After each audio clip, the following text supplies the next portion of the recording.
Take two, let's try that again. Sorry, I went on live a few minutes ago and it was in slow motion. I lost track of the days. Happy Tuesday. Today's day 12 of us reading Wonder.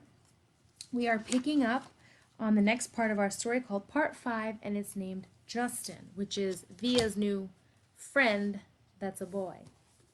And he just met Augie and Jack. So let's pick up where we left off. Olivia's brother. The first time I met Olivia's little brother, I have to admit I'm totally taken by surprise.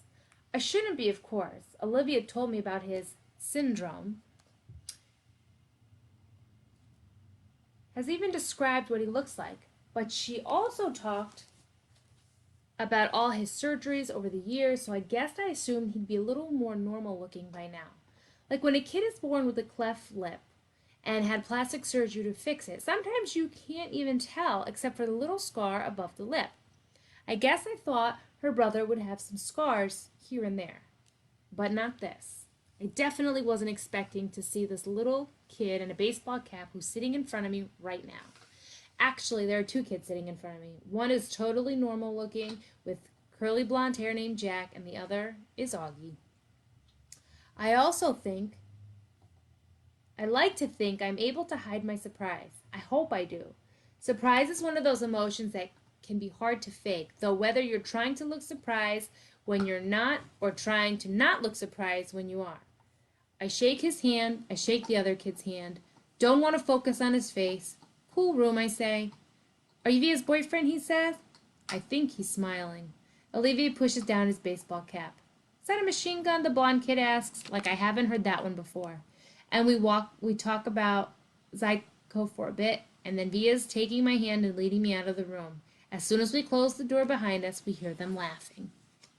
I'm from Brooklyn, one of them sings. Olivia rolls her eyes as she smiles. Let's go hang out in my room, she says. We've been dating for 2 months now. I knew from the moment I saw her, the minute she sat down at our table in the cafeteria, that I liked her. I couldn't keep my eyes off her. Really beautiful, with olive skin and the bluest eyes I've ever seen in my life. At first she acted like she only wanted to be friends. I think she kind of gives off that vibe without even meaning to. Stay back. Don't even bother. She doesn't flirt like other girls do. She looks you right in the eye when she talks to you like she's daring you. So I just kept looking her right in the eye too, like I was daring her back. And then I asked her out and she said yes, which rocked. She's an awesome girl and I love hanging out with her.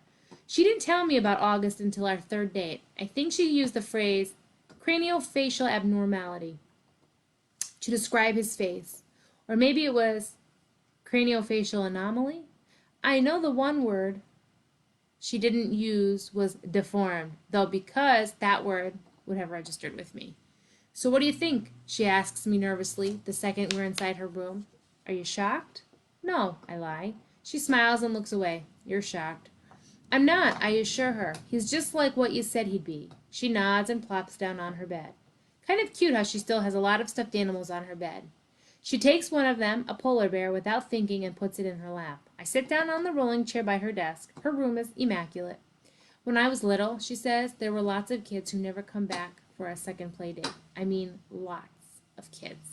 I even had friends who wouldn't come to my birthdays because he would be there. They never actually told me this, but it would get back to me. Some people just don't know how to deal with Augie, you know? I nod. It's not even like they know they're being mean, she adds. They're just scared. I mean, let's face it, his face is a little scary, right? I guess, I answer.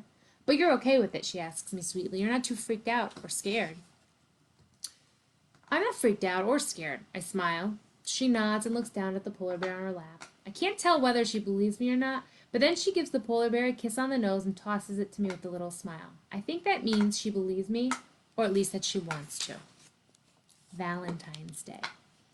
I gave Olivia a heart necklace for Valentine's Day, and she gives me a messenger bag she's made out of old floppy disks. Very cool. How she makes things like that. Earrings out of pieces of circuit boards, dresses out of t-shirts, bags out of old jeans. She's so creative. I tell her she should be an artist someday, but she wants to be a scientist, a geneticist of all things. She wants to find cures for people like her brother, I guess. We make plans for me to finally meet her parents, a Mexican restaurant on Amesford Avenue near her house, on Saturday night. All day long, I'm nervous about it, and when I get nervous, my tics come out. I mean, my tics are always there, but they're not like they used to be when I was little. Nothing but a few hard blinks now, the occasional head pull, but when I'm stressed, they get worse, and I'm definitely stressing out about meeting her folks. They're waiting inside when I get to the restaurant, and the dad gets up and shakes my hand. And the mom gives me a hug, and I give Augie a hello fist punch and kiss Olivia on the cheek before I sit down. It's so nice to meet you, Justin. We've heard so much about you. Her parents couldn't be nicer. Put me at ease right away. The waiter brings over the menus, and I notice his expression the moment he lays eyes on August. But I pretend not to notice. I guess we're all pretending not to notice things tonight. The waiter, my tics, the way August crunches the tortilla chips on the table and spoons the crumbs into his mouth. I look at Olivia and she smiles at me and she knows. She sees the waiter's face. She sees my tics. Olivia is a girl who sees everything. We spend the entire dinner talking and laughing. Olivia's parents ask me about my music and how I got into fiddle and stuff like that. And I tell them about how I used to play classical violin, but I got into Appalachian folk music and then Zitko. And they're listening to every word like they're really interested. They tell me to let them know the next time my band's playing a gig so they can come listen. I'm not used to all the attention, to be truthful, what I want to do with my life, and they never ask. We never talk like this. I don't think they even know I traded my violin for an 8-string hard banger fiddle 2 years ago.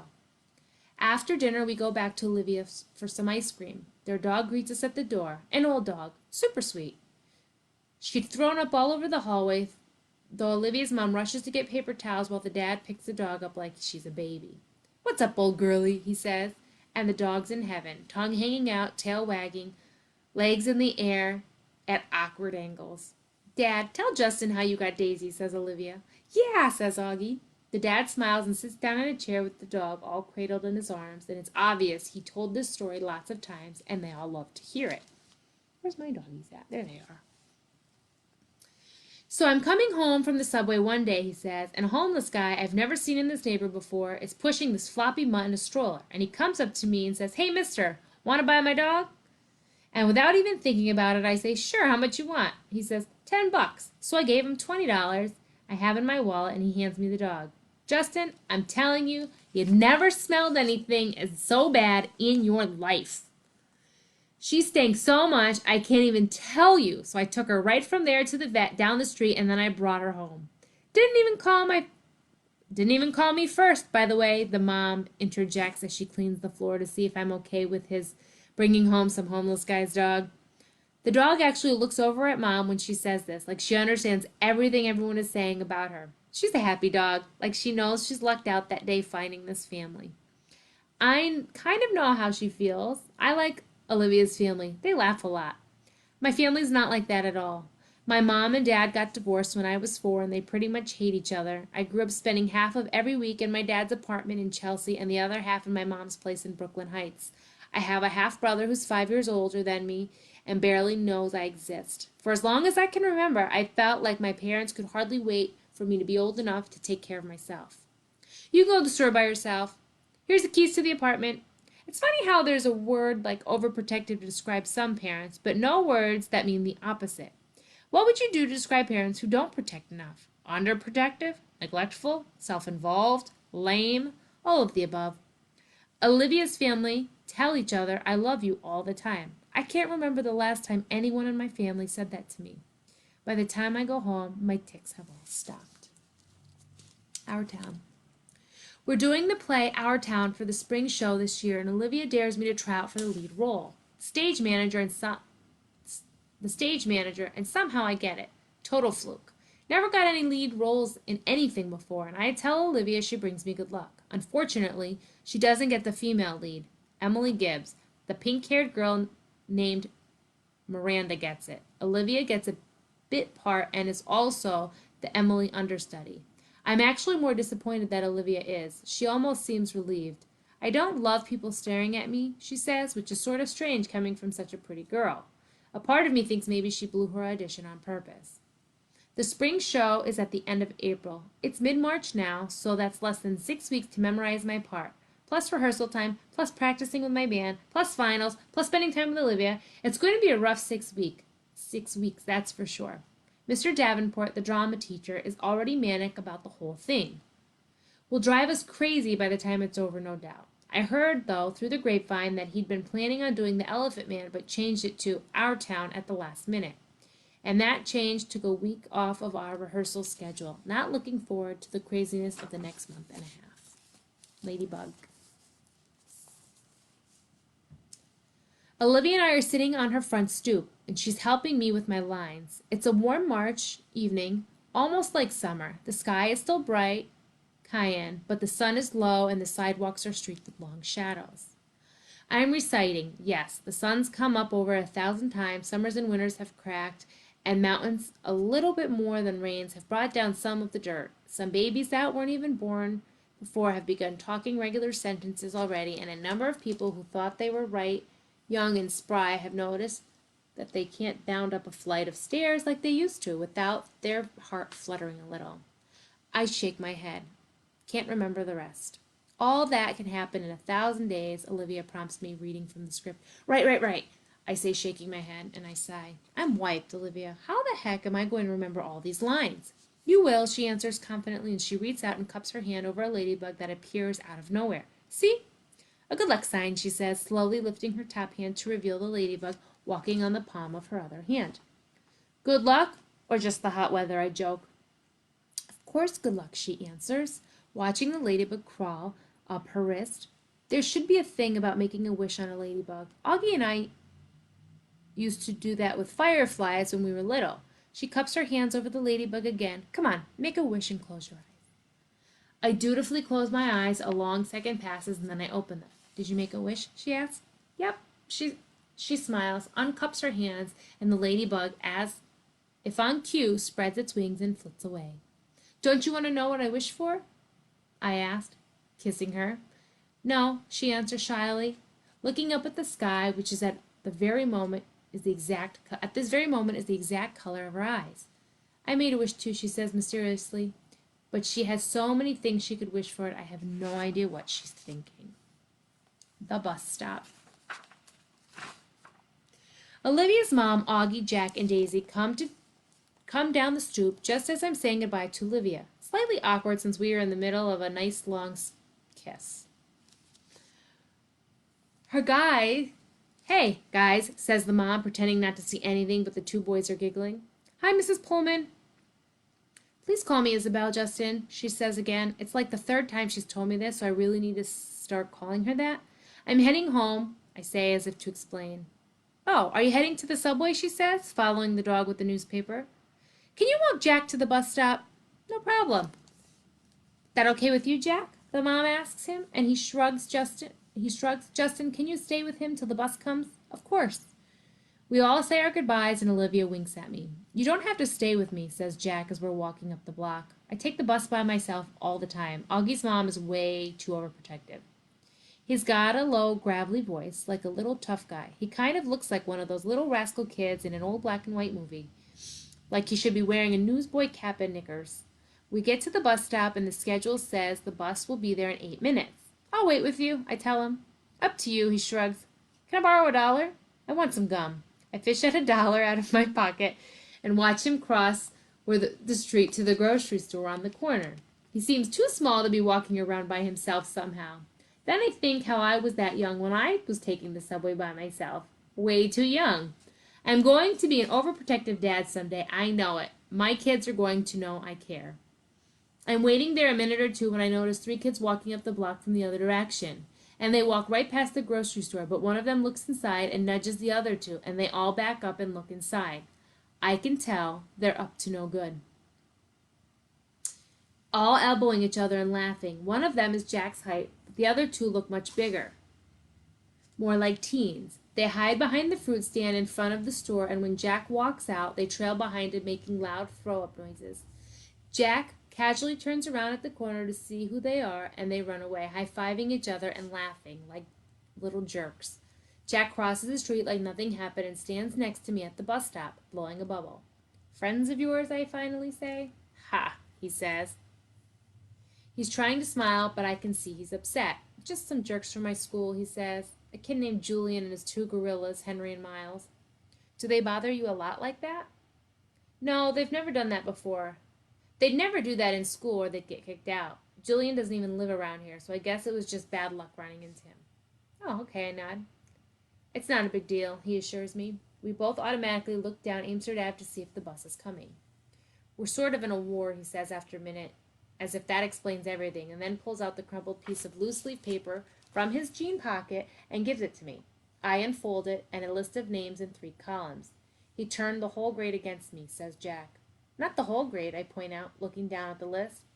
He leaves me notes in my locker that says stuff like, everybody hates you. You should tell your teacher about that. Jack looks at me like I'm an idiot and shakes his head. Anyway, you have all these neutrals, I say, pointing to the list. If you get them on your side, things will even up a bit. Yeah, well, that's really going to happen, he says sarcastically. Why not? He shoots me another look like I'm absolutely the stupidest guy he's ever talked to in the world. What? I say. What I say? He shakes his head like I'm hopeless. Let's just say, he says, I'm friends with someone who isn't exactly the most popular kid in the school. Then it hits me that he's not coming out and saying August. This is all about him being friends with August, and he doesn't want to tell me because I'm the sister's boyfriend. Yeah, of course, it makes sense. We see the bus coming down Amsterdam Avenue. We'll just hang in there, I tell him, hanging back the paper. Middle school is about as bad as it gets, and then it gets better. Everything will work out. He shrugs and shoves the list back into his pocket. We wave bye when he gets on the bus, and I watch it pull away. When I get to the subway station 2 blocks away, I see the same 3 kids hanging out in front of the bagel place next door. They're still laughing and yucking each other like there's some kind of gangbangers, little rich boys in expensive skinny jeans acting tough. Don't know what possesses me, but I take my glasses off, put them in my pocket, tuck my fiddle case under my arm so that the pointy side is facing up, and I walk over to them, my face scrunched up, mean looking, and they look at me, laughs dying on their lips when they see me, ice cream cones at odd angles. Yo, listen up. Don't mess with Jack, I say really slowly, gritting my teeth, my voice all Clint Eastwood tough guy. Mess with him again, and you will be very, very sorry. And then I tap my fiddle, case for effect. Got it? They nod in unison, ice cream dripping into their hands. Good. I nod mysteriously, then sprint down the subway 2 steps at a time. Rehearsal.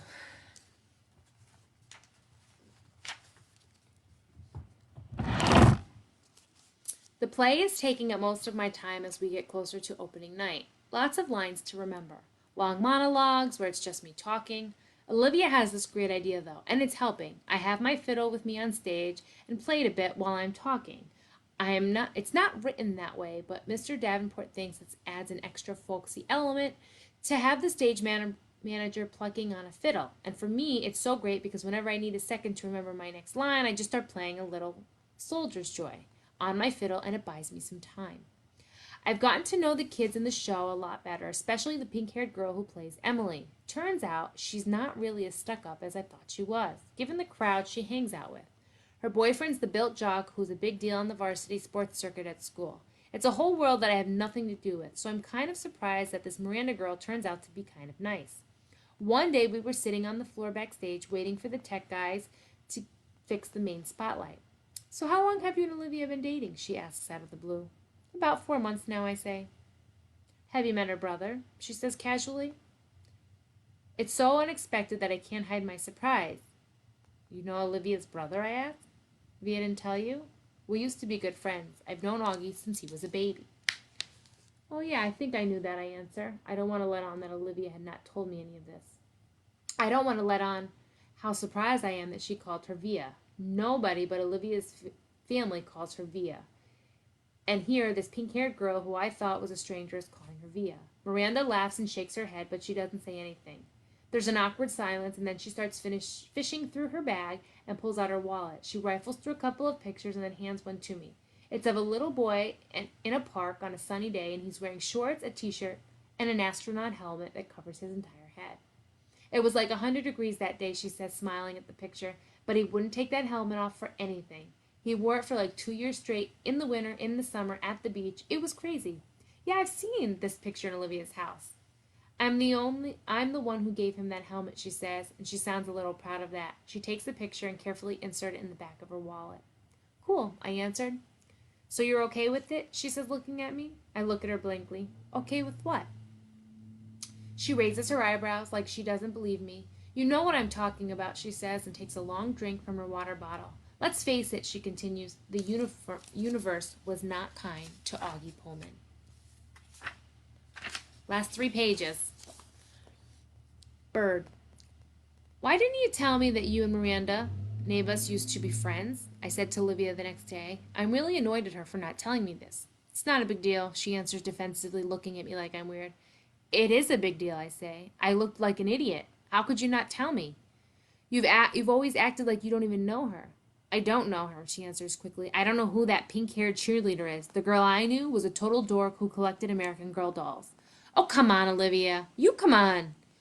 You could have mentioned it to me at some point, I say quietly, pretending not to notice the big fat tear that's suddenly rolling down her cheek. She shrugs, fighting back bigger tears. It's okay, I'm not mad, I said, thinking the tears are about me. I honestly don't care if you're mad, she says spitefully. Oh, that's real nice, I fire back. And she doesn't say anything. The tears are about to come. Olivia, what's the matter, I say. She shakes her head like she doesn't want to talk about it, but all of a sudden the tears start rolling a mile a minute. I'm sorry. It's not you, Justin. I'm not crying because of you, she finally says through tears. Then why are you crying? Because I'm an awful person. What are you talking about? She's not looking at me, wiping her tears with the palm of her hand. I haven't told my parents about the show, she says quickly. I shake my head because I don't quite get what she's telling me. That's okay, I say. It's not too late. There are still tickets available. I don't want them to come to the show, Justin, she interrupts impatiently. Don't you see what I'm saying? I don't want them to come. If they come, they'll bring Augie with them, and I just don't feel like... Here, she's hit by another round of crying that doesn't let her finish talking. I put my arm around her. I'm an awful person, she says, her tears, through tears. You're not an awful person, I say softly. Yes, I am, she sobs. It's just been so nice in a new school where nobody knows about him, you know? Nobody whispering about it behind my back. It's just been so nice, Justin.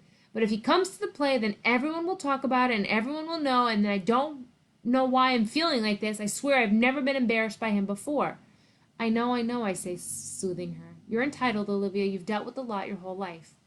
Olivia reminds me of a bird sometimes, how her feathers get all ruffled when she's mad, and when she's fragile like this, she's a little lost bird looking for its nest. So I give her my wing to hide under. The universe. I can't sleep tonight. My head is full of thoughts that won't turn off. Lines from my monologues, elements of the periodic table that I'm supposed to be memorizing, theorems I'm supposed to be understanding. Olivia, Augie. Miranda's words keep coming back. The universe was not kind to Augie Pullman. I'm thinking about that a lot and everything it means. She's right about that. The universe was not kind to Augie Pullman. What did that little kid ever do to deserve his sentence? What did the parents do? Or Olivia? She once mentioned that some doctor told her parents that the odds of someone getting the same combination of syndromes that came together to make Augie's face were like 1 in 4 million. So does that make the universe a giant lottery then? You purchase a ticket when you're born, and it's all just random? Whether you get a good ticket or a bad ticket is all just luck? My head swirls on this, but then softer thoughts soothe like a flatted third on a major chord. No. It's not all random. If it really was all random, the universe would abandon us completely, and the universe doesn't. It takes care of its most fragile creations in ways we can't see.